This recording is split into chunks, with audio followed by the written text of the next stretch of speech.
Triumph Daytona 955i for sale on eBay.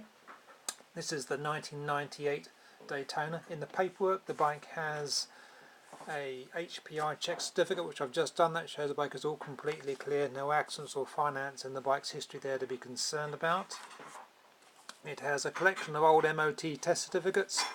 The last MOT test carried out in May 2009 at 9,600 miles. It has its V5 registration document, 4 former keepers, and I've also got the direct.gov MOT history request printed out from Swansea only a few minutes ago. That also shows the mileage on the certificates there being consistent. So just a few little things to point out around the bike. The battery on the bike is now worn out. There's a small amount of charge in there, but it's not enough to start the engine, so you need to buy another battery.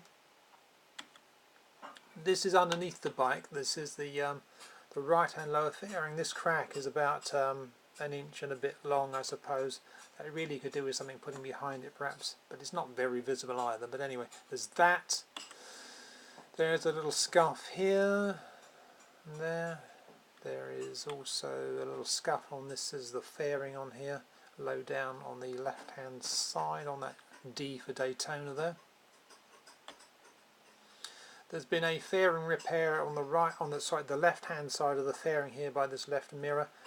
The colour match on the paintwork isn't quite perfect. You can see the little line there, and there's a bit of a, what I would describe as a sort of a poor repair on that. Doesn't really matter, doesn't show that much, but anyway, there's that. While I got the bike, it was covered in quite a heavy grime. I managed to get most of it off, but there are still a few areas on the bike where I haven't bothered too much with it. There's obviously bits of paper stuck to the bike like there. I've been sort of wiping it and getting it off, so it's largely sort of better than it was, but it will need a bit of a clean still. The handlebars on the bike have been taken off and fitted upside down. This raises the handlebars up to a more touring position, which was more suitable for the last owner. In doing so, there's a little bracket that's been removed, which I have got on the 2 screws, which remount the front brake master cylinder reservoir. The indicators on the bike are non-standard, you can see on there. Also, I mentioned the seat here. It looks like there's a bit of a gap there, but the seat wasn't snapped down at that point. The front tyre on the bike is a track day tyre. These things can be bought cheap for about £10 or so. They're quite a good way of keeping running costs down on the bike, but it does show a bit of burning on the edge of the tyre there.